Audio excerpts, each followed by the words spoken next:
នគ្រប់ប្រានបានសុខសែនសានជួបជុំគ្រួសារភូមិលវីរតណោតអើយខ្ញុំសែននឹកចិត្តកាយរលឹករលអានុសារូបខ្ញុំក្លៀតកាយចិត្តសែនឯកានឹកស្រែចំការពុកម៉ែតាយាយ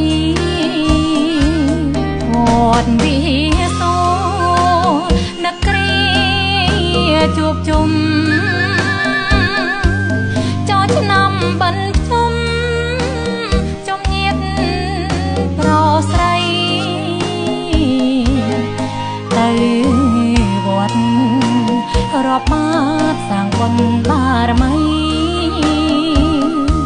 ពុកម៉ែតាយាយញញឹមជ្រះថ្លា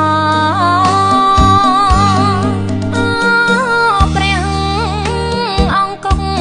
មានរិទ្ធដែលជាងឲ្យធូបសំពះសំសងសច្ចាបងប្អូនញាតិមិត្តគ្រប់ប្រានកាយយ៉ាបានក្តីសុខាគ្រប់ពេលវេលា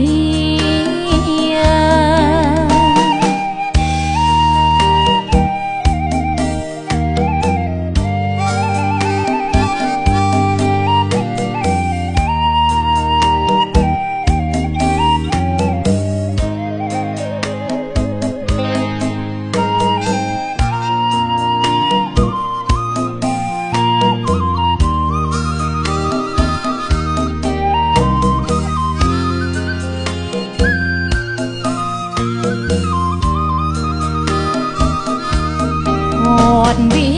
សូនឹកគ្រាជួបជុំចោឆ្នាំបិណ្ឌភ្នំចំញាតប្រស្រី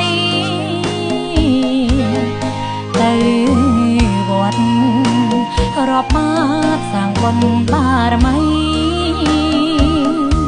ពុកម៉ែតាយាយញញឹមជ្រះថ្លាព្រះអង្គគង់មានរិទ្ធដែលជាងឲ្យធូបសំពះសំសងសច្ចាបងប្អូនញាតិមិត្តគ្រប់ប្រានកាយយ៉ាបានក្តីសុខាគ្រប់ពេល